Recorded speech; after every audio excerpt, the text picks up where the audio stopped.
All right, welcome to the January 14th Environmental Board meeting. My name is Tom Williams. I'll be your chair tonight.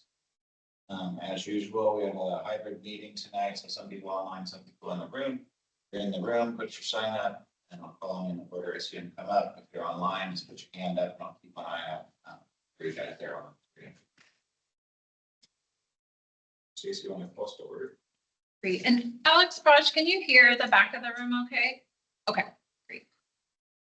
Tom Anderson, Here. Nancy Davidson. Here. Tommy has an excused absence. Praj Gakandi. Here. Rampan. Here. Mina June. Don McWilliams. Here. Alex Lee Tigner. Here. Ann Newcomb.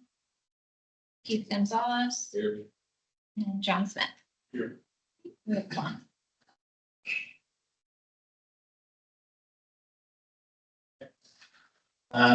Is there any comments to the previous minute from the December 16th? Hearing none, we'll call them good. Any public comments? Yes, Ann Fletcher is requested to make public comment. Yeah, why don't you come up to closer to the mic?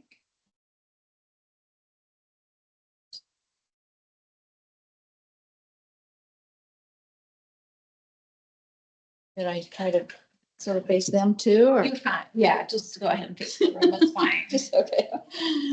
Hi, I think I can see everybody. Good evening. I'm Ann Fletcher. I'm a resident and a member of People for Climate Action. It's good to see you all again.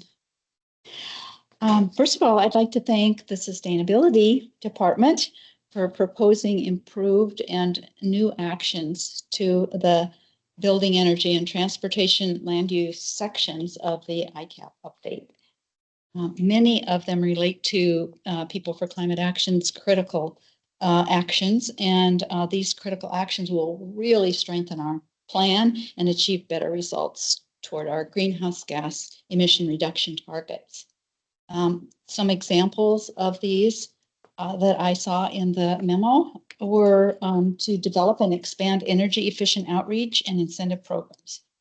I'm thinking that Energy Smart Eastside is an example of that. And with this one, I would like you to consider in the implementation section of the updated plan a timeline for assisting most residences to make this energy transition over the next 25 years. That's about how long it'll probably take if we get on it, and it's needed to meet our 2050 target. Second, another item is modifying benchmarking program to cover buildings under 20,000 square feet. This one fills a gap in our middle-sized commercial buildings to make sure we're including everyone and giving all an opportunity. Next action is remove building code updates because the state energy code has made significant improvements. And they noted that it's good that advocacy at the state level is still in our actions because I just learned of a proposed state House Bill 2147, which would dismantle the state building codes for the next 10 years. These are codes that are currently have been working since 2007 very well to gradually increase standards for being green building. And the proposed bill would even prevent cities from requiring the gradual increase. So this bill should be monitored and its first committee hearing, I don't think it has been determined yet. Another item, action item that I noticed was assess potential for a home energy score ordinance. This is new action and a priority for People for Climate Action. It has been implemented in other cities and states, and our state has not passed legislation related to this for 3 years now that it's been introduced at the state level, and in 3 years in a row. And despite improvements being made to the bill to make it more affordable. So it seems like it may be time for Issaquah to explore and act on this on our own. And other cities have already done it. So Another item is accelerate market transformations of residential properties away from natural gas. It's good that this is consistent with other cities and would allow for the expanded programming that we need. One more house building one. Incentivize electrification for commercial properties. And that's also another important step. Those are all really great, I think, the strengthening kinds of things. In the Transportation and Land Use Department, there are also a lot of great actions. I'm just going to highlight a few that seem highly critical to people for climate action. One is city code upgrades to improve climate and environmental protection across multiple pathways and expand sustainable design standards because things are technologically changing and there are more different things that you can do to be sustainable. We want to make sure that our codes reflect that. The next thing is expand multifamily charging requirements. And I appreciated the part that says with technical assistance, always needed with multifamily to make it work. The next one is advocate and partner regionally to improve transit network. This, of course, is a really basic one, but it's great to add the demand shuttles and the exploration of free ridership on some routes. I think that's a good addition for us. And then another one is remove required transportation management action plans. There was no explanation of why there was the removal on this. And so I'm hoping that at this meeting, I'll find out more about that. And then I just also wanted to thank you for the information and the inclusion of e-bikes and e-motorcycles. I learned a lot from those, and I want to thank you for that aspect, getting into that because it's very timely. So I look forward to the environmental board discussion, and I hope to learn a lot. Thank you. Mm-hmm.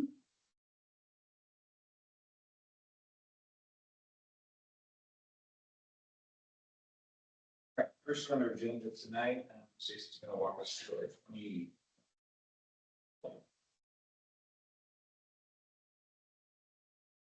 Thanks, Don. So this is, I believe, the third time we've had a look at our work plan. Back in December, we looked through the draft work plan and anticipating the needs and the topics that would come before the board in 2026. There were several suggestions from the board on additional topics that they would like discuss this next year. So we have worked to incorporate them into the draft, and I'll flag some of these items in just a moment. Tonight, we are looking for any additional topics you all want to make sure are discussed this year, or any of these topics that you don't feel like are necessary to come before the board. We'll be asking for approval of the work plan tonight, and then it'll be going to the mayor and senior leadership for review and approval. So I'll walk through a couple of items, or just summarize kind of what's on the work plan for this year. And there's one or two that will have just a bit of additional explanation around. So the climate action plan update is obviously a big lift for staff and the board this year. We anticipate several meetings between tonight and April where we'll really focus in on those sections of the plan and work towards approval and a recommendation towards council. Potentially, we may have a couple of special meetings just to make sure we get through all the content and have all the input from the board. We have a few additional items that will be coming to the board this spring, the stormwater plan, and then actually one that was just added yesterday that's not in here is the transportation improvement program. So that is another one scheduled for March. A couple items that were requested by the board was around emergency response and resilient efforts. David and I have talked with our emergency manager about bringing that into our February meeting, where we'll also be talking about the community resilience and well-being section of the climate action plan. So we'll work with Jared to integrate that conversation into the discussion around the plan update. There was interest in a follow-up on the wildlife and waste concerns. Sam provided a memo back in December that summarized the data and next steps. We'll have her come and have a conversation with the board and determine if there's any action that the board requests. And then moving in later in the spring, we'll be discussing updates around the urban forest management plan. The board just requested a little bit of additional conversation around how the city manages forests for wildlife. We can integrate that into that conversation. And then there's been requests to have a conversation around streams and ditches. Nancy, do you want to provide a little more context on this topic? Sure. So during the conversation, we've gotten a few emails from Connie Marsh related to streams and ditches. And I've had conversations with Jeff Watley, the head of the Parks Department. Much of it, Connie's concerns related to the water body that runs parallel to the Rainier Trail near the new dog park that's being constructed by the communities, kind of where the temporary construction. And the issue is that a stream or is that a ditch, and how is it handled in the code? Apparently there's some confusion, and the Title 18 code isn't very clear on how you handle ditches. Not very clear if that's, and if you have to go back to an 18 something map to kind of define it, kind of wonder if we build that code, go back to the 1800s to figure out if a water body is a stream or a ditch. So I think there's some room here for conversation, but I did want to add something. So I'm hoping that we can move that up. I cannot be here today. Right. Sure. Yeah. But I'd also request, I know that community planning is taking to the council topics that are going to be considered in Title 18. I don't know when they're doing it, but I know that committee has that happen. And I would ask that this be included in it. I mean, it's probably just a definition. And in my conversation with Jeff Watley, which the director of Parks, and he said, yes, he totally supported the idea of somehow coming up with a definition that works with the rest of the issue. So if we didn't get it right the first time, let's go back and see if we can't get a better definition of what a ditch is and what a stream is, and not have to look at 1890 maps to figure that out. I don't have all the facts, but someone will bring it forward to us in the future. That's why it's hopefully on the agenda. Do you have a place to bring that forward? Yeah, I'll follow up. I'll touch base with Jeff and Minnie, possibly April. We also need to include something about drainage, ponds or stormwater ponds. There's a lot of those are integrated within. And those are typically separated from streams. They're not in line with the stream system. They're usually residential neighborhood style ponds, cement filled drinks. There's a lot of conversation going on about what happens when they turn into wetland.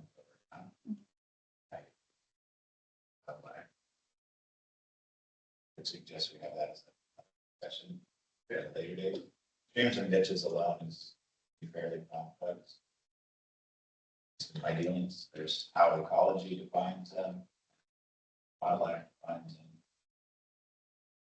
Here's how Issaquah code is out of. I haven't looked at the definition. Add that.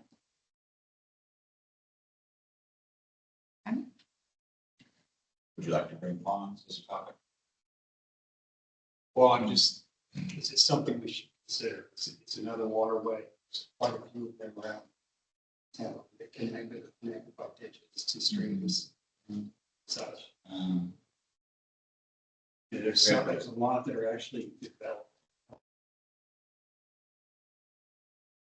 We have a stormwater plan coming in March. Do we ask, is it Ethan? Evan and Mike, yeah, from Public Works. I could ask them to talk about how the city manages those. Yes. And then talk about how many there are, where they are, how they use them. And then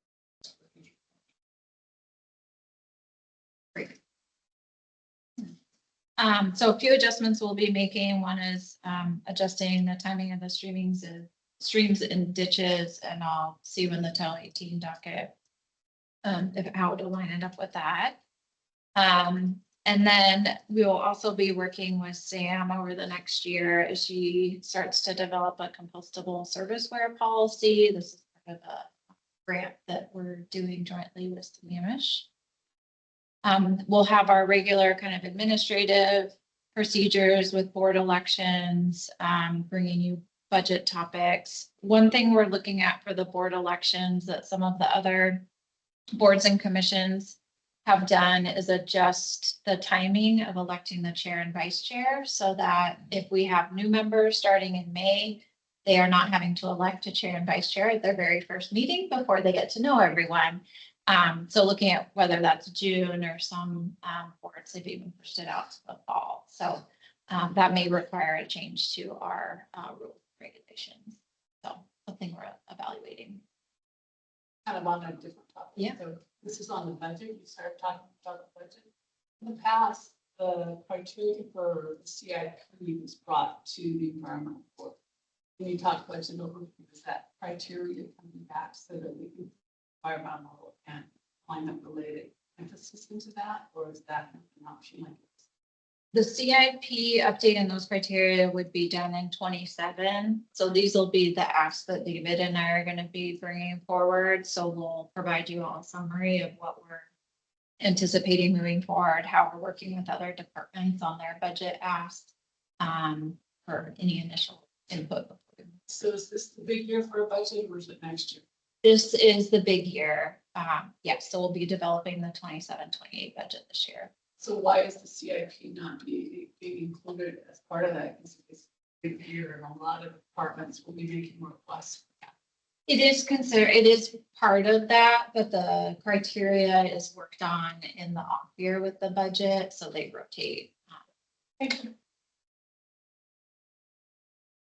And then moving in later to summer and fall, we'll be looking at the sustainable building requirements in Title 18. This is something we'll talk about tonight too with the actions, but currently we have a LEED certification, a green building requirement in the city, and we want to allow other pathways for meeting sustainable building requirements. So that's something we'll be seeking input from the board on. There was a lot of interest in wildlife, so we added another topic around kind of everything the city does around planning programs and policies associated with wildlife. The other topic was around how we manage our forests for wildlife. There was interest in looking a little more broadly. And then again, moving into some more administrative items towards the end of the year with our reporting requirement. Yes. The natural systems checklist, previously we had asked to see examples of how that's being implemented. Yeah. Can you say? Yes. Yeah. Great. And then I think the other thing we're hoping to get in at least one field trip. We're also having conversations about possibly doing a tour up at Timber Ridge with our emergency manager to look at their clean buildings work on how they're becoming more energy efficient, as well as their emergency management procedures. So we'll try and get a couple field trips scheduled throughout the year. Any other requests will be stormwater ponds. We'll add in there.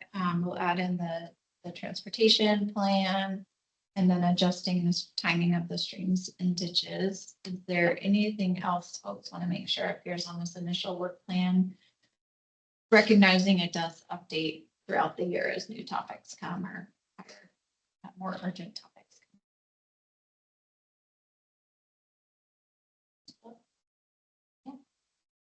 I think we're just looking for kind of a thumbs up. We can move forward.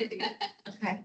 Alex, Raj, any questions, concerns, revisions from either of you? No. I had one question, Stacy, if there's an opportunity for us to invite the new mayor or any city leadership to come and meet us for one of our meetings that are upcoming.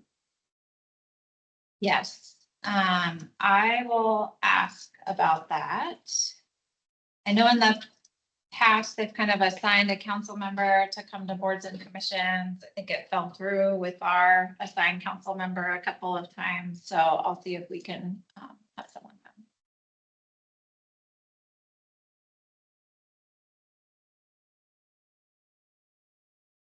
Great, thank you.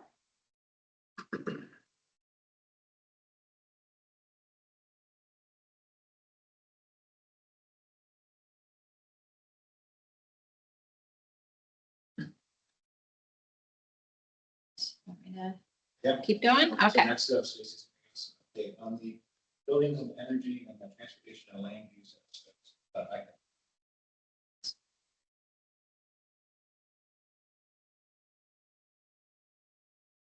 All right. So very similar to last time, or our December meeting, what we're planning to do tonight is pull out a couple sections of the climate action plan and review the revisions that we're proposing to the actions.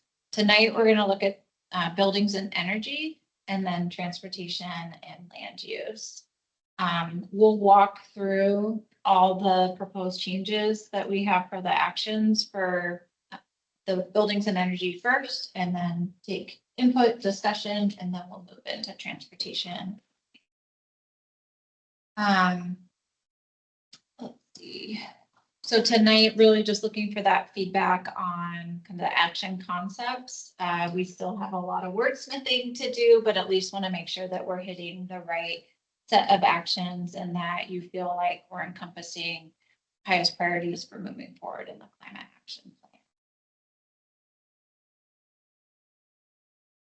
What I will do really quickly before we move into buildings and energy is have David just talk about the metrics committee, because there was a question that came up from Tom today about metrics. So if you want to just give a quick overview of that group and what they're going to be doing, that'd be great. So the third committee that we have for the climate action plan, there was the previous committee on natural systems and one on land use. The third committee is going to be the metrics committee. Raj will be a participant in that committee. There is still space if any other environmental board member would like to join that. But we are hoping that we'll kick that off soon and have about 2 meetings similar to the other committees, one in February and one in March, where we are going to be digging into this question of metrics, how we assign metrics to actions, how we handle metrics associated with actions, especially those that are difficult to quantitatively measure or even qualitatively measure. Think a little bit critically around some of the targets in the climate action plan. For the most part, the metrics committee is going to be focused mostly on process, how we're dealing with metrics in the plan, and then we'll be able to take that feedback and incorporate it into the plan itself as we fine tune how the metrics or how we're measuring the impact and implementation of the climate action plan. So hope that we can share out the results of the committee meetings in April, and that some of this will be incorporated as we go with the climate action. So tonight, as we're going through the actions, if you're getting really excited about how we're going to measure all of them and report out on them, contact David and you can join the metrics committee. And Jamie is also going to be on it. It would be great to have Jamie Finch back involved. Do there any resilience? That is our next meeting. Okay, so we're gonna do, there's not gonna be a special committee around that. We have been talking about the metric for this current ICAP doesn't We can't. quite have one. That'll be it. Yeah. So we have ideas. Great. So we'll move into buildings and energy actions. This is the first time you all are seeing these updated to the actions. They haven't been through a committee process. These were ones that David and I felt like we could provide some recommended revisions to. As you heard from our public comment, we've really tried to integrate some of the priority actions that we've heard from people for climate action. So this section of the plan is really focused on reducing energy and fossil use in new and existing buildings. Everything from residential to commercial. So like the December meeting, we'll walk through these. I'll walk through all the proposed revisions first, just so you have a sense of the full set, and then we will take comments, questions on. So the first one is developing energy efficiency outreach and incentive programs. That language we are proposing to retain.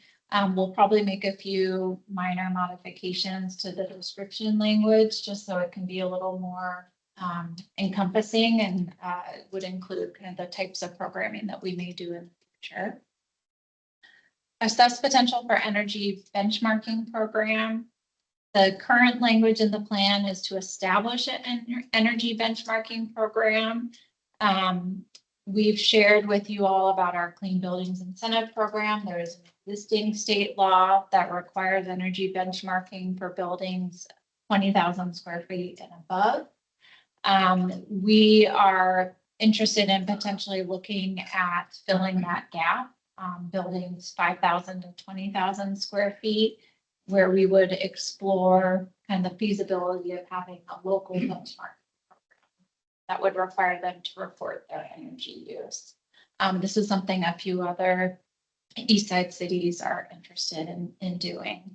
It's a pretty big capacity hit to run a benchmarking program, so we want to be really thoughtful and make sure it's something that we'd be able to handle in this. But it helped fill that gap for buildings that aren't currently covered by state. This was spoken to at public comment, but the next one is strengthen energy efficiency building codes. We're actually recommending removing that. There's really strong state energy codes in place. And we have several other actions throughout the plan that speak to continued advocacy at the state level. I was not aware of the House bill that was mentioned earlier. Obviously, that's something we would track, and if that went into place, we'd consider moving this action that's currently in 2021 into our updated plan. We have a new action where we're proposing to assess the potential for a home energy score ordinance. This was spoken to in the public comment. It is a priority for people for climate action. This is essentially when a home is being sold, they report out their energy score.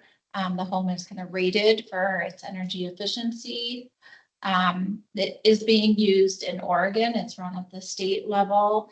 I think we want to look at implications here and how that could work on a more localized scale or at a regional scale. I think we have some questions about equity and making sure it's a fair program. There's a program down in Berkeley that has a home energy score requirement, and then there's actually some incentive dollars available to help people improve their energy score. So there's just a lot of questions we have, and examine it further before we move it forward. Conduct electrification outreach. We want to retain that action.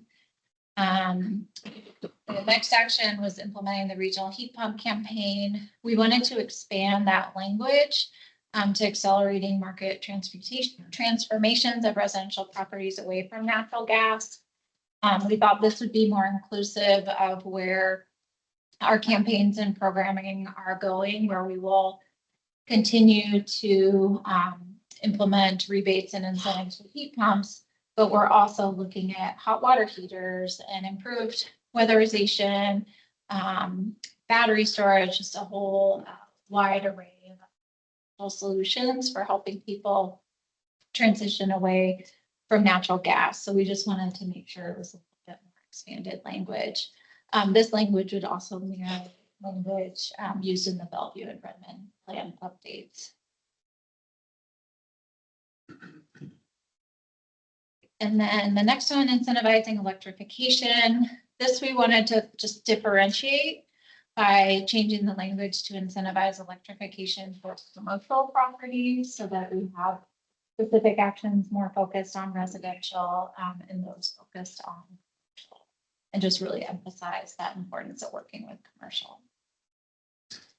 Advocating for increased electricity grid reliability. We are recommending retaining that. Enacting an all-electric building code. That is the current language in the plan.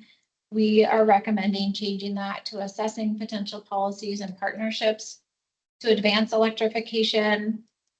All electric codes have been challenged across the country in court. We don't know if there's a pathway for that here. We're not opposed to it, but I think with this revised language, it would allow us, or it would open up the door for other avenues to look at regional initiatives, state initiatives, or maybe it does end up being more of a local initiative, but just allowing more flexibility versus focusing our efforts on a code that just may not be feasible or maybe illegal as challenged in court. Evaluating community solar projects, we're recommending revising that to allow for flexibility that would be really looking at community benefiting renewable energy projects. So expanding beyond solar and really just opening up the door where we can do programs and incentives and rebates for more than just solar. Next one, promoting renewable energy financing incentives. We're just recommending revising that to include storage. I think we're seeing really that promotion and programming around battery storage is essential both for supporting grid resilience as well as kind of local resilience during power outages. And then I'll just mention the last one real quick. Praj is encourage enrollment in PSE's Green Power Program. We just wanted, that's very specific. We wanted to revise that just for language similar to encouraging enrollment in off-site renewable energy programs. That would just be a little bit more expansive than beyond PSE's Green Power Program. That is it. Sorry, David, are there other comments or things, or just jump in as there's questions? So yeah, we wanted to really just open up questions on any of the proposed revisions. What did we miss? The ones in here you really like, ones you want us to change. Really just want feedback on those that the board wishes to comment on tonight. Thank you. Raj, I have you first.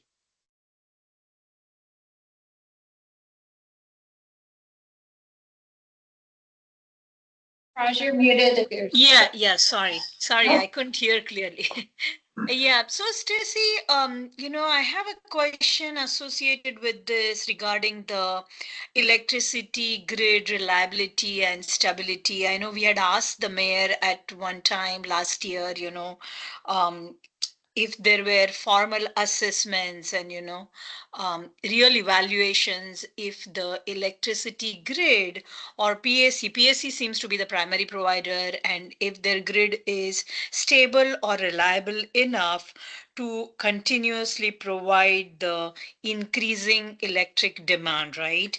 And I don't know if this necessarily falls under the, the ICAP or the environmental board purview, but my worry is, with all these electric vehicles and all other green energy programs, actually taking an effect, suddenly we might find ourselves in a position where the electric grid is completely unstable, or, I may be exaggerating, but my point is this needs to be done and this needs to be a city priority. And I'm wondering if anything is being done in that respect, and if there is any way we can push for that. Mm-hmm. Yeah, great question. Not sure I have a real clear response for you, but just a couple of things that are happening. Bellevue and Redmond are actually funding their own studies to look at can the grid kind of handle electrification over the next 10 or so years? And so we're looking forward to seeing their results and just seeing any kind of recommendations that come out of that study. PSE is putting in more capacity in Issaquah. And then the other item that we'll be really promoting is a lot of the energy conservation, the demand response type programs that PSE is running to really cut back on energy use, even if there's increased electrification, cutting back on how much is consumed where possible, or making sure that the timing of that consumption is when there's less of a hit on the grid. So we can probably share any kind of studies that come out from our neighboring partners. And once we have a chance to connect further with the new mayor, just kind of see what's on his radar for working with PSE too, and share that back with the group. Right. I think that would be a great idea. And, means in some way, I feel like, we and the city needs to keep tabs on this, because I think that is going to be genuinely a hurdle all across the country, not just for our city. And then I had one more question, and I know it's not associated with this particular slide. And I kind of forgot. I know we had looked at the emergency preparedness plan at some point, and I know it was a part of ICAP, or is it a separate plan we had looked at, Stacy? Because I had a question associated with that. The emergency, yes, there is a separate plan. Jared, our emergency manager, will join us in February and talk a bit about the emergency management program and how they work on resilience. Sorry, I just had one suggestion on that, Stacy, because I know I didn't say it earlier, because for the environmental board work plan, right? I personally think every year we are seeing the weather related emergencies, increasing. This year it was flooding, last year it was bomb cyclone, you name it, and something or the other is there, and which is not necessarily expected by the city, right? It's coming in different forms we don't expect necessarily at that time or that season. And so the emergency preparedness plan for the city needs to be a priority. And I think maybe we should add that to the environmental board work plan for this year. Yeah, that's a good question. It is definitely a priority for the city. There is no board or commission that really advises on that plan. I can mention that that's a interest, and definitely where there's an intersection with the resilience piece and the climate work. David and I try to bring those topics forward to you all. But I can flag that and just get some input from our leadership on thoughts. But I think we'll continue to bring those topics. I know Jared's very interested in sharing the work he does, and emergency management is one of looking at our 2026 priorities from the mayor, but emergency management is one of those very top priorities. So you will see it come out quite a bit at council over this next year. Okay, thank you. Next question. You go back. On the one you're proposing to remove altogether, the strength and energy efficiency building codes. Not opposed to that, but maybe a reference to supporting the state energy codes, monitoring them or something along those lines, just in case they go sideways on you. Anyone have something?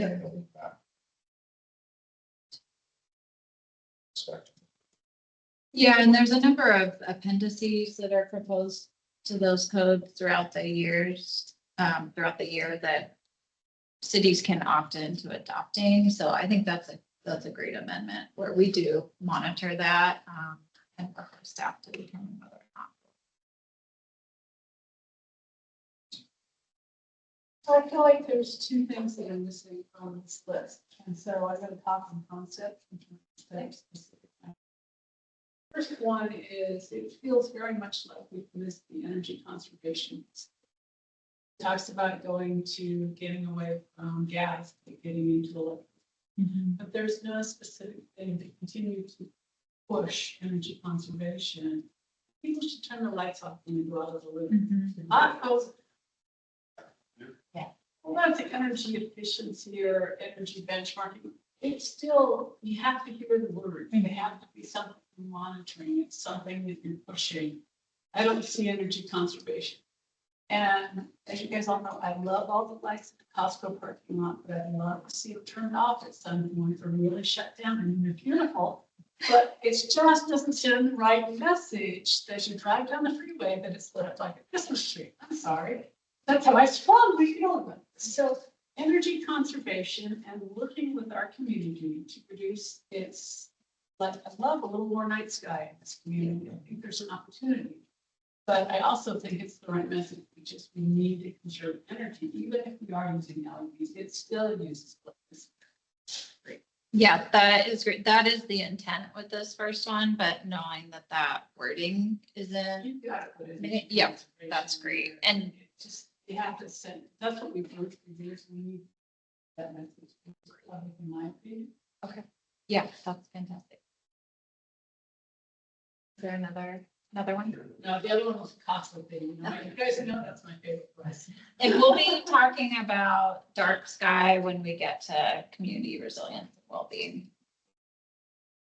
Yeah. So, Raj, I'm glad you brought up the grid reliability. Are we gonna have too much electricity coming from it? And, so the way I understand it leads into something that I wanted to talk about. So, and that Stacy touched on a bit. So the way I understand it is there's, we have enough energy, but there's certain times when we have peak times. So in the winter, the peak time is, but in the spring and summer, the peak time is just in the evening from 5 to 8 p.m. And then now in the fall and winter, it's from it's in the morning and the evening from 7 a.m. to 10 a.m. and then the p.m. one. And then sometimes we have, the peak. We use a whole bunch of electricity when it's super cold or super hot. And those are the times that we need to try to balance out. And there's a lot of great tools to do that these days. And then people are even using like batteries, and they can fill up their battery like in the evening if you're on a time of use plan through PSC, and get really cheap electricity, and then use your battery to power everything else during the peak times. And then there's like, you can seamlessly control your heater and a lot of your appliances. So I'm thinking maybe that is something like demand response is a little bit different than efficiency and conservation. So I'm wondering if demand response should be one of our columns. Because in my mind, it's going to be super important. And then last year, maybe it was last year, I listened to a Northwest Power and Conservation Council meeting because I'm a total geek. And what they were concerned about wasn't necessarily like more electricity coming on in EVs and stuff, because a lot of people charge at night. They're really concerned with the data centers and Bitcoin, stuff like that. So that's what is throwing a wrench in everything all around the country and the world. So I'm not sure how we're going to control for that, but luckily, at least some of the tech companies are paying for their own electricity, and I'm not even sure if they're going to use the same lines because we don't have enough transmission lines to deal with all of that. So that was my first one. And then the second one is around advocacy. So everything's in there, BE24, talking about advocate for increased electricity grid reliability through state and utility regulatory rulemaking legislation. So, and I know that there's like a legislative person in the city of Issaquah. So, as a citizen that likes to try to help guide the process and get the city to comment on things that I think would be powerful, it would be great for us to know who those point people are. You know, like, is it going to be the mayor? Is it going to be sustainability? Is it going to be this legislative person? So maybe that needs to be defined. And so they know who they are too. So everybody needs to know what their job is. Yeah. And maybe is there already a person that deals with all of that besides legislation? Yes, just looking at the ledge update at the end of the meeting.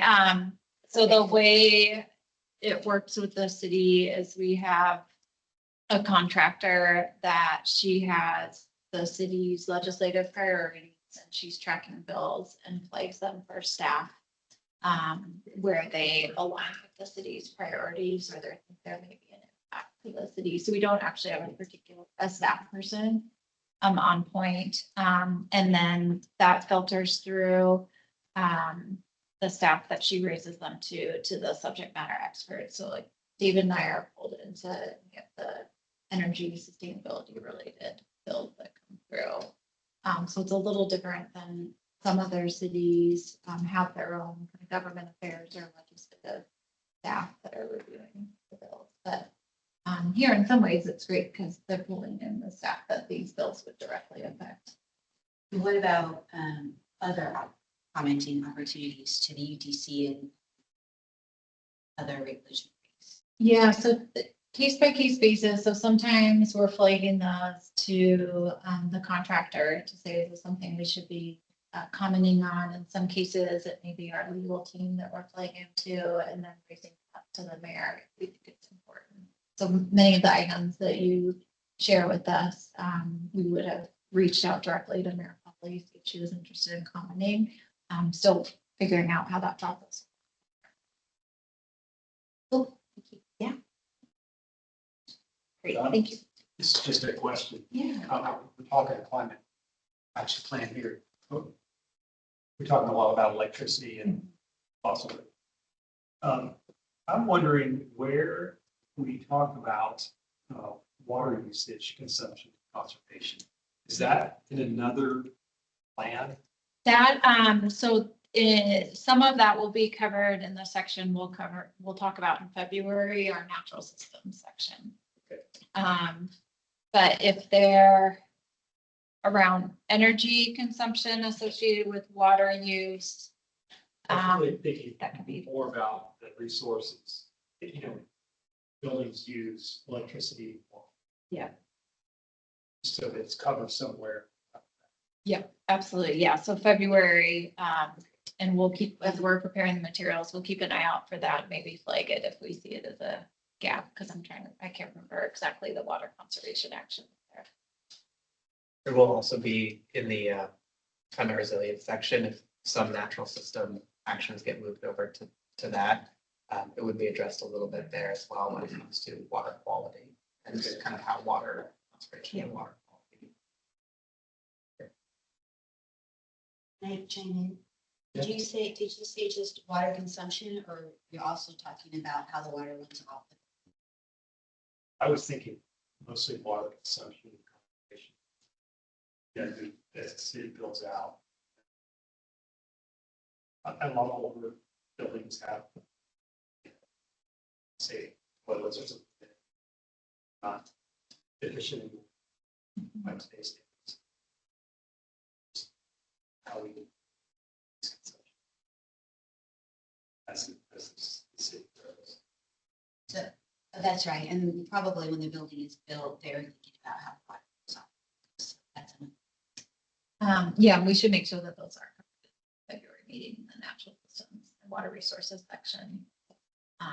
We'll flag those for you all, or maybe if we see some gaps and need some additional input if they're not sufficiently. Raj, you have another comment? Yeah, thanks, Don.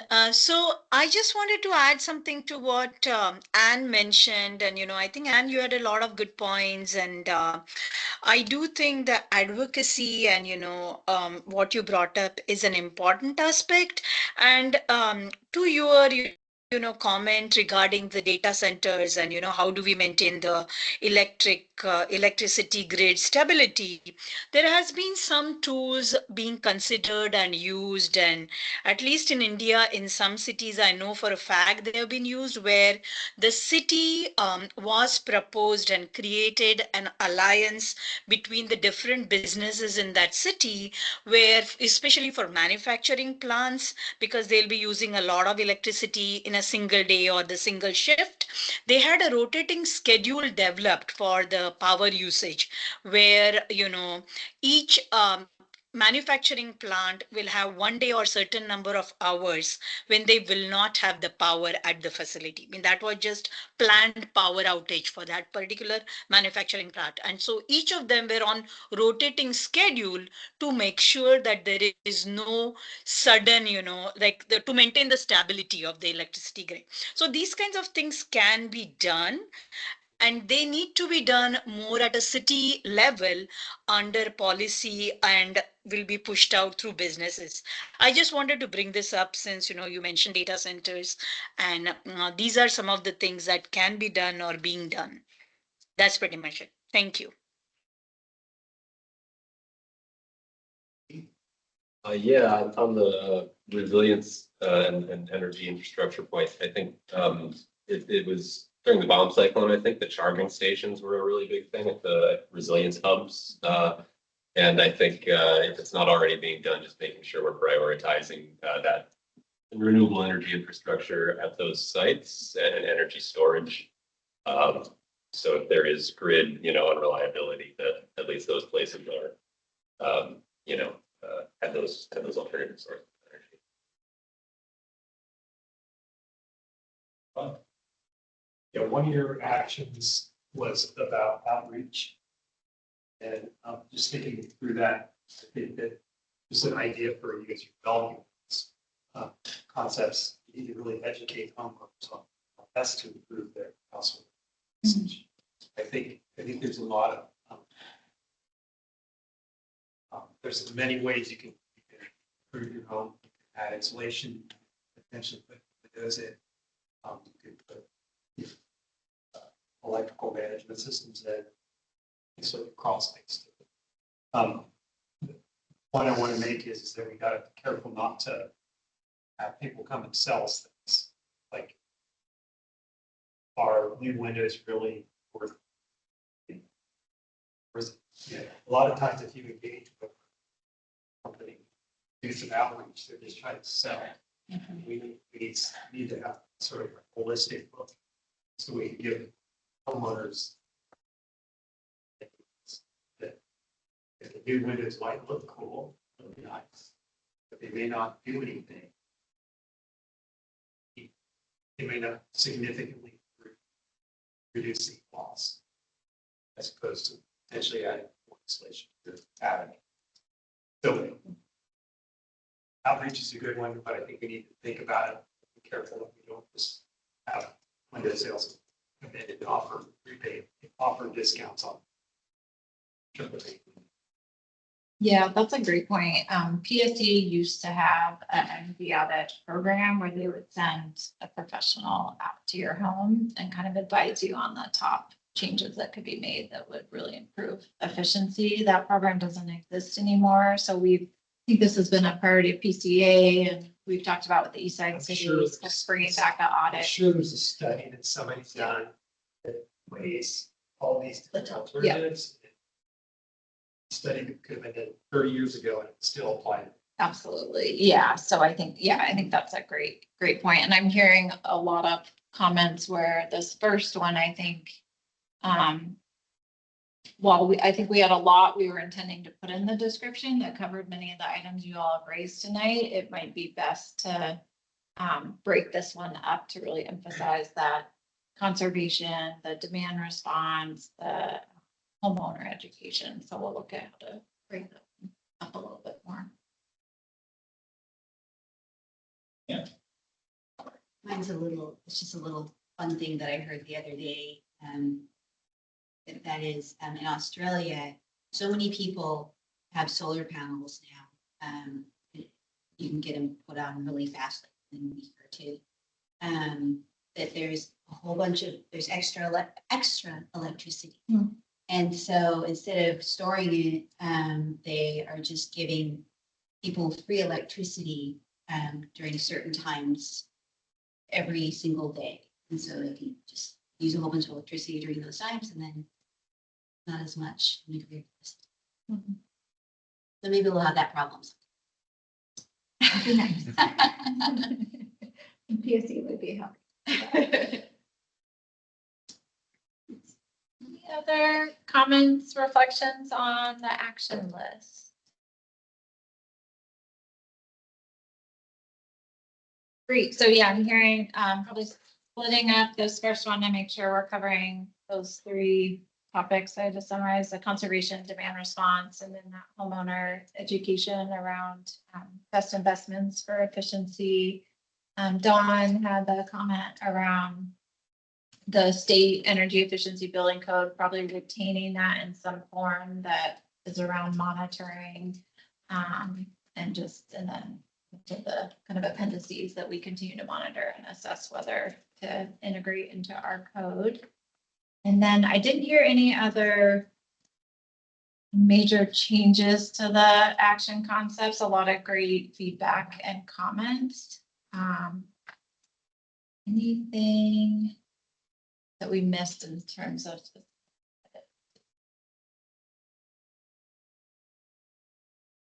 And as always, feel free to, if you all think of something later this week, please go ahead and send those to us. All right, we will move into transportation and land use focus area. So you all have touched this section in one way where last summer we worked with a committee to receive some feedback on how to revise this section. We shared that information with you all in the fall. And then we met with Transportation Advisory Group and PPC to do some initial vetting of concepts and actions and policies, and had shared the feedback that we received from them with this group. So some of these will look familiar, but here tonight, we really wanted to get your feedback on this section, which is really focused on how do we improve land use to decrease reliance on vehicles and emissions from vehicles. So again, I will just walk through each of these actions first to provide a little reasoning of the revisions we're proposing. One thing I did know is I attached the ordinance for e-bikes and e-motorcycles just because that e-bikes has come up in particular at conversations with this group and with the Transportation Advisory Group when we start to think about actions that really promote e-bikes. That ordinance is, it's really an ordinance for e-motorcycles, which there's a lot of safety concerns, there's age restrictions, there's usage limitations. The city really wants to emphasize that they support and promote e-bikes, especially the class 1 and 2 e-bikes that go up to 20 miles per hour. There will be some other restrictions for the class 3 e-bikes that go faster, and just limitations of where they can be used. But the city wanted to ensure that this ordinance is not interpreted as trying to limit e-bikes, but the city really sees them as one of our tools in our toolkit. So wanted to make sure that that was included or could be help you all in providing some basis as we look at these actions. All right, so this first one is a little bit of a combination. So in the current plan, we have an action that is around incentivized, dense, mixed-use, transit-oriented development. We wanted to kind of expand what was meant by that, where this section of the plan really looked at a lot of updates to Title 18, our land use code, which were completed. But we want to ensure that there continues to be a climate lens applied to city codes. And so we're proposing an action that's pretty broad, but it's about ensuring that sustainability, climate, and the environment are considered in updates to city codes. So that would include probably mostly our land use code, building code, would be probably the priority ones. So it's a little bit of a broad action, but instead of having a whole set of actions that look across the different city codes, we wanted to have kind of an overarching one. The next one does get into a specific piece of city code because we know this is on our work plan. This is around expanding those sustainable design standards. So I spoke about this earlier.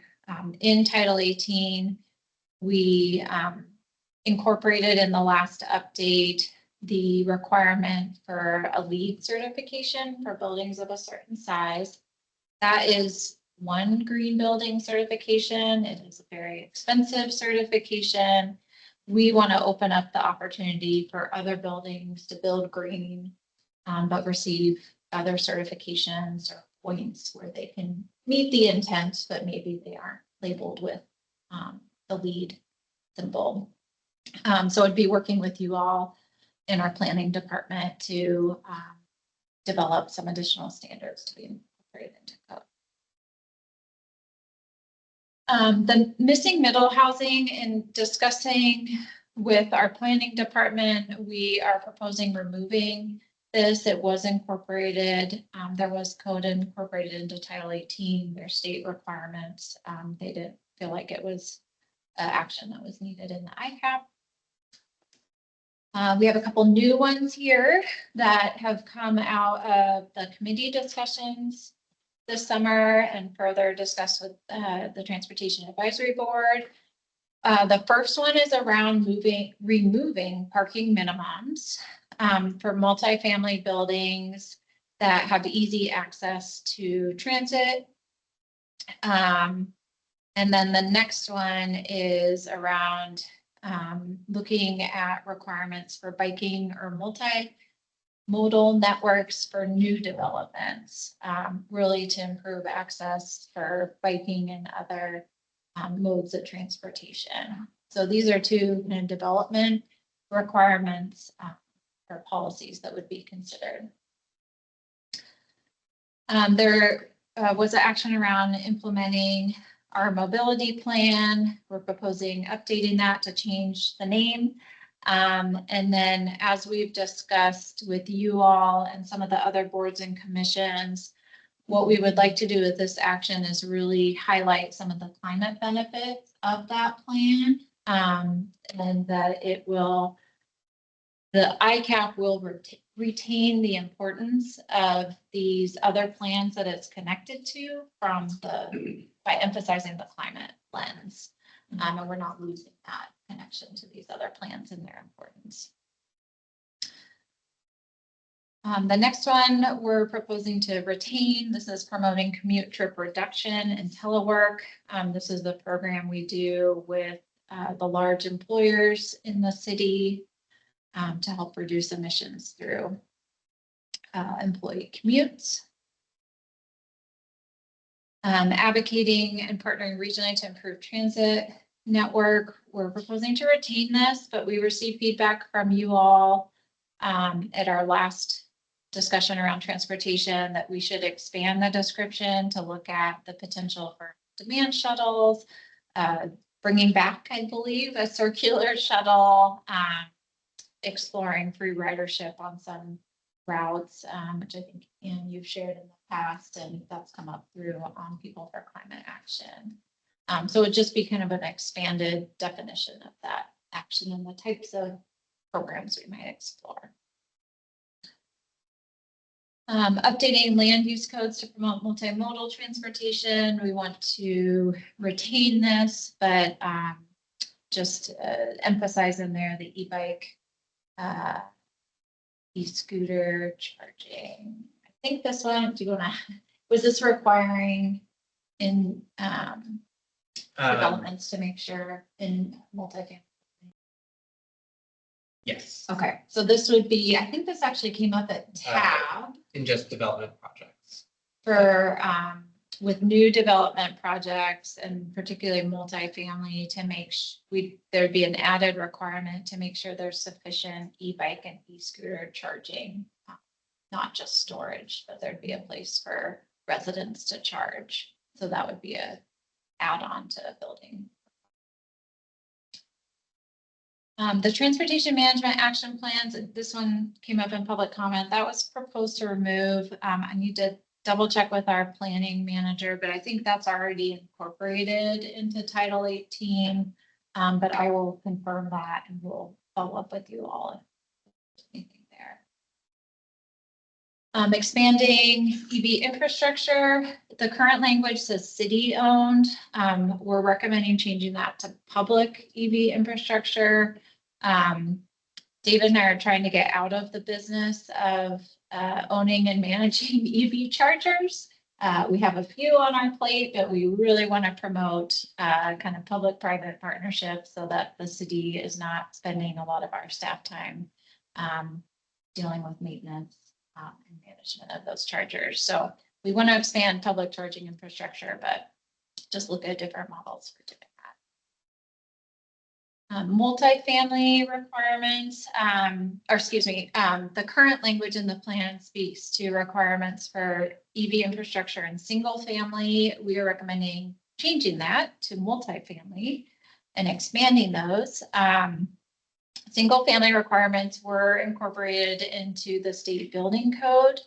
There are multifamily charging requirements as well. We are interested in exploring potential increase in the requirements, the percentage of parking spaces that would need to be EV ready. Redmond has done this for their multifamily buildings. They just passed a policy that 100% of parking spaces need to be EV ready, I believe. We discussed that with TAB. They were not opposed to it, but they want to understand if that would have negative consequences where maybe multifamily might not want to build here. And I believe we discussed this with you all back in the fall, and there were some concerns raised. So we're interested in exploring, do we want to go above the state code and have increased requirements, or Bellevue is running a program right now to provide technical assistance for multifamily to increase their EV charging. So just looking at some different options there. Promoting state and federal EV incentives. We're recommending removing state and federal, just not knowing where incentives or rebates might go in the future. There are no longer any federal ones. And then a new one, I think this is the last one, would be looking at the potential for any building requirements to put in solar carports if there was a newer redeveloped parking lot, both for the cooling benefit, but then for also potentially some resiliency that could be incorporated into a project like that. So I wanted to just see if we want to put forward a policy. So that's a lot around kind of multimodal land use and that intersection. So we'll open it up for feedback, any gaps, major concerns, any of these you really like or dislike. Okay, so one idea is evaluation of e-scooter vendors provide services to our little towns, such as other larger municipalities like Seattle have done. I don't know, I have some trepidation about going in that direction just because our infrastructure for multimodal transportation is not up to the mark where it should be. And so there will be ill consequences of flooding our sidewalks, et cetera, with these devices. But I think it's something we need to evaluate. And maybe we could roll it out in a very limited and measured way, such that it wouldn't cause a big problem. I know one of the things is being evaluated or maybe acted on in Seattle. I'm not sure where this stands right now, but they are geofencing some of the usage so that you can't leave that scooter just anywhere. You must leave it in a designated spot, or you're going to get a charge. Well, you do, or some such. So those solutions are being worked on and deployed in some municipalities.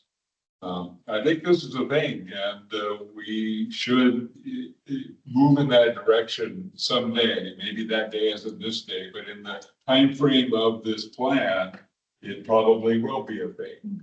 And so maybe we should have a line item for that sort of evaluation, evaluate the feasibility of. We're not ready to say, yes, we should do it today, but evaluating the feasibility for future deployment is something that we should think about. And that kind of feeds in with my little comment on the one of the metrics that we should be looking at is, well, how many miles of bike lanes do we have? Or more generally, multimodal transportation corridors in the city of Issaquah. There's room for improvement in that area where the Issaquah is not that good in that area, in my opinion. And there's an old adage in quality and circle parlance of, well, if you want to improve something, you've got to measure it. All right, let's measure how many miles of bike lanes, multimodal transport lanes we have, and that will allow us to cause us to think about it enough to, oh, yeah, I guess we should improve that. It helps you in that direction. So that was just one thought on the metrics. I guess maybe I need to get plugged better into the metrics committee on that area. You can go down the list of every action we have and contemplate, well, how can we measure that? Well, some can't be measured directly, some can and some can't. Some you have to have a proxy, an indirect proxy measurement, but you need to give it some thought and try. That's all I have. Good. One comment just on the e-scooter, e-bike, that is an action in the mobility action plan. So we'll call that out because recognizing that's a priority for climate action. There was a pilot program that was proposed to council 2 or 3 years ago. Yeah, 22 or 23, and council decided not to move forward. It's been on our radar to do kind of more assessments and studies to look at a program that council might support, very maybe limited pilot. So we'll make sure to figure out how to highlight that, whether it's under the Implement Mobility Action Plan or maybe it deserves a call out. Thanks for raising that. Nancy? So as I think about when the original climate action plan was approved by council and came from New York, I think about how e-bikes have expanded in their use and their sales. I mean, they're a big deal. And so as I think about as we implement this plan, they're going to get to be bigger and bigger and e-scooters, and we don't really say much about it. There's an opportunity here to get ahead of the game instead of kind of responding to the game. And so I think and I don't have an answer of what it is, if that makes sense, but I think we need to call out e-bikes because it is a huge opportunity to solve a problem. And that is to get the cars off the road, to get people to transit centers, to get on the light rail, ultimately, to use the buses, and to get them out of their cars. And so I think it's something we need to be calling out and starting to measure and assess what's happening with e-bikes, not only just what Tom was talking about, which is the systems to get people moving around the community.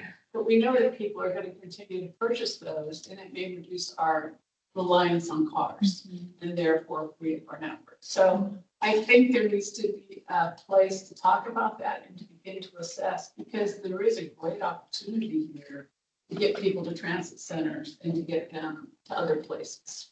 Okay. Yep. Fun.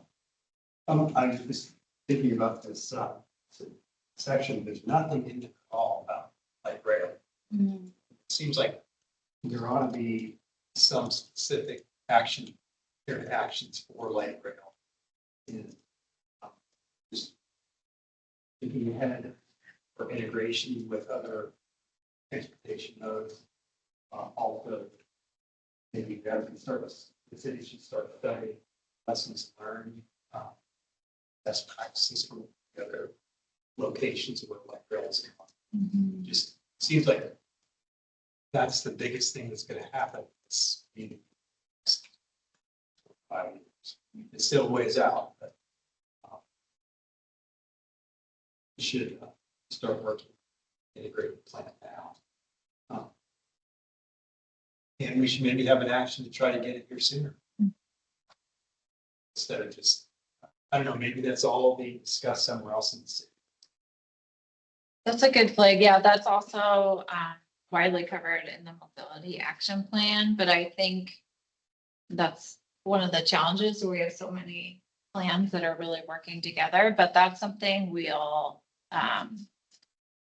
plan to emphasize here. And maybe what we can do is bring you all the language that's in the mobility action plan for particularly these two topics that you've raised, and make sure you feel like it's sufficient, or is there any add-on that environmental board see? So yeah, those are great highlights.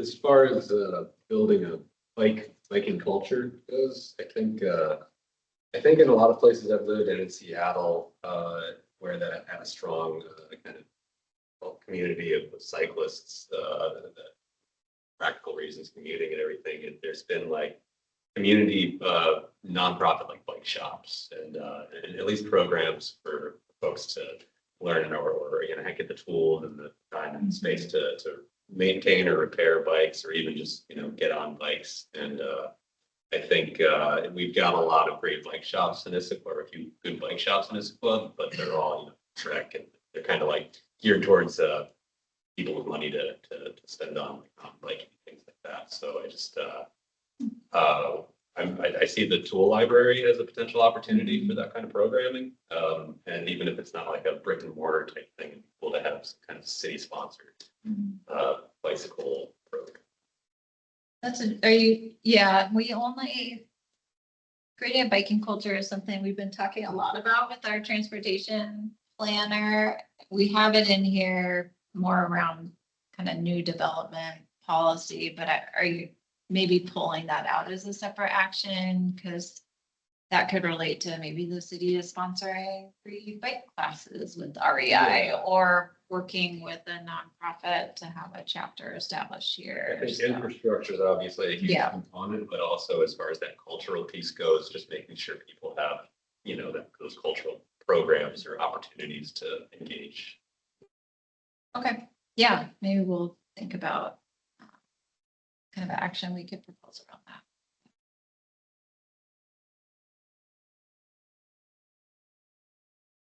Comments?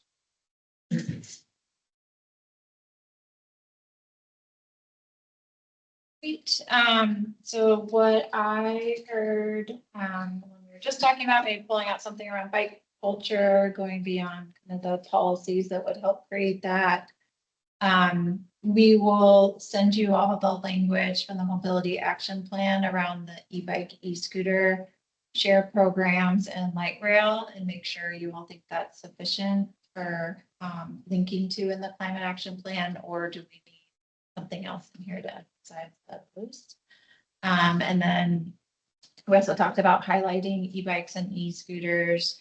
We think about how to do that through the actions, or maybe there's even envisioning like a call out box in the climate action plan that's just talking about kind of the evolution of e-bikes and e-scooters, and the city needs to be monitoring that and thinking about how to bring in here, or maybe there is a specific action we call out. So we'll play around a bit with some language there.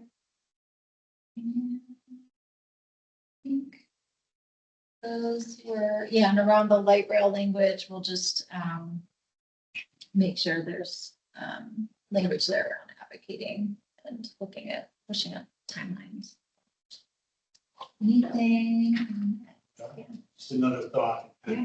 thinking ahead, is there any actions to like work with the state?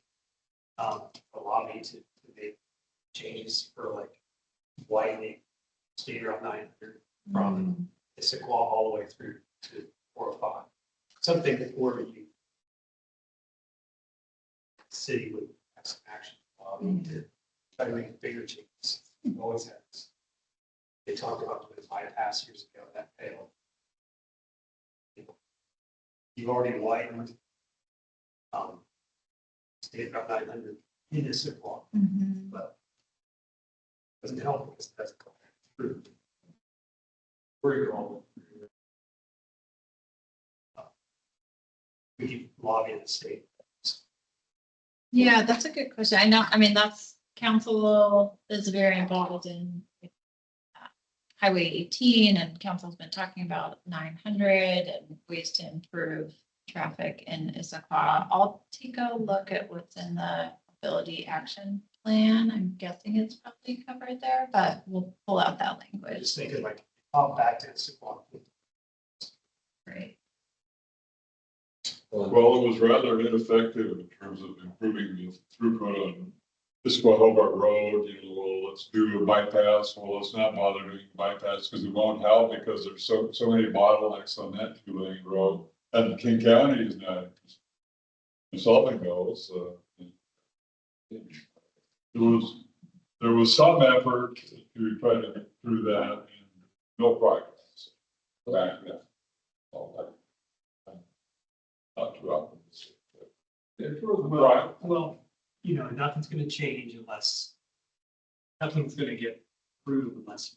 you change. So I'm no traffic engineer. I always hear about how widening highways and stuff, there's gonna be some bottleneck nearby or induced demand or whatever that just counteracts that pretty quickly. So I think if we are making infrastructural adjustments, maybe focus on multimodal opportunities like bike lanes or bus lanes. Yes. Those kinds of I'm just thinking about the town I grew up in the West. When I was a child, they came through, the state came through and put us a 2-lane road. It was completely widening, made it into a freeway. And they took all tons of houses by coming in. And now all that traffic just smoothly goes through. And the town is by itself. And you have to do that. I'll put it. But mistaken domain and go to court to get more money out of the state. But anyway, big changes take a long time to do. I think they happen at the state level. Yeah, no, it's a priority for council because whenever we do the community survey, traffic is the #1 concern from the community. And so council's been having some discussions. So I can. It's like even down in Portland, you'll see there are certain freeways that just go through tunnels through passive pools. To try to reduce the distance. You know, hugely expensive, but what's it gonna look like in 50 years?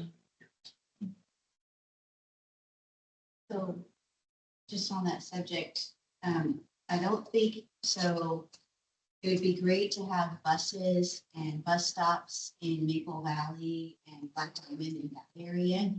And to get people on mass transit over to 405. And then they wouldn't be coming on, at least not on the Issaquah Boulevard. So that's an idea that I've had And then maybe that could happen to get people off of SR 900 as well. Um, I don't know. Just some thoughts. How can we improve our mass transit? Yeah, Okay, we'll it's have a not just trade. Issaquah, you have to think. Yeah, they're coming from. Maybe we need to get the states. You're They're gonna take it anywhere.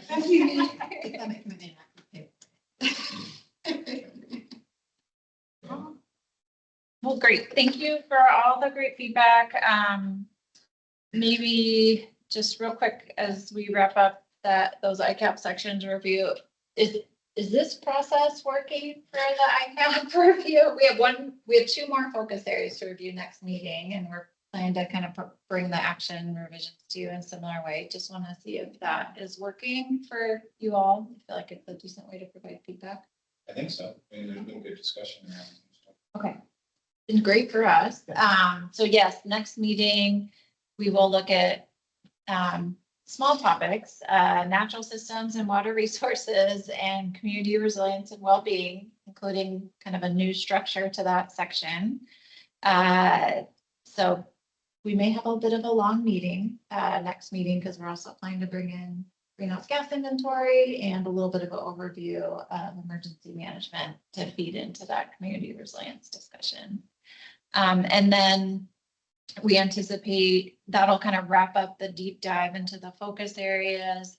And then we're looking at probably a special meeting in March and then possibly a special meeting in April to look overall at the climate plan revisions and hopefully get to your recommendation to move it forward to council in April.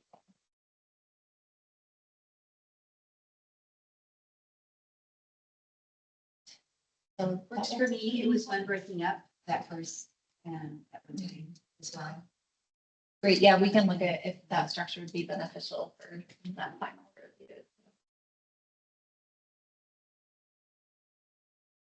Right, and then we have a few reports, another update.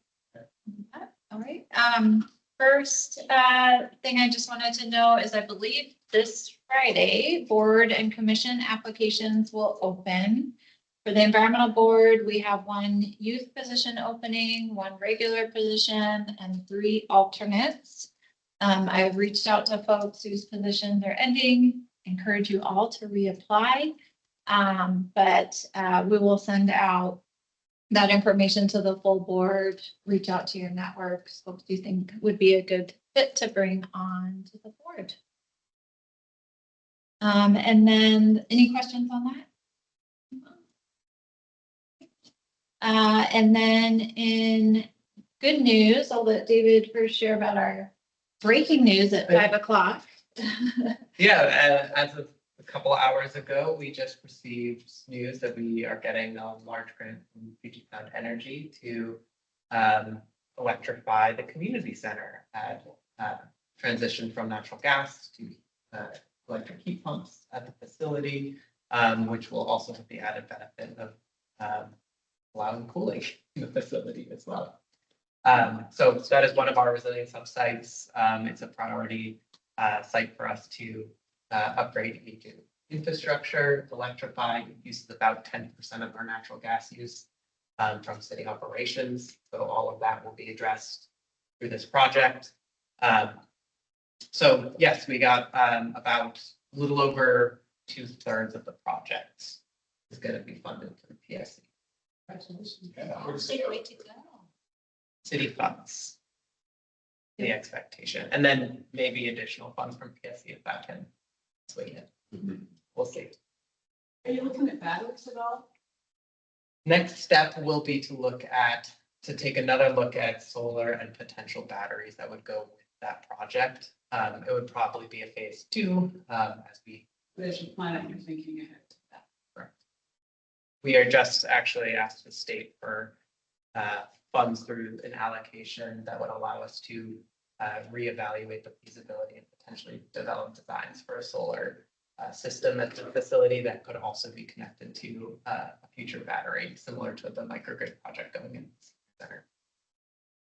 I was just asking that since the senior center's not very big, when power goes out that period of time. Community center has much more opportunity. I wasn't gonna bring this up on focused feedback for the energy infrastructure stuff, but has anybody heard of like the gravity, water, pumping water up as an energy storage feature? And then, I don't know, we have water, we have pumps, so.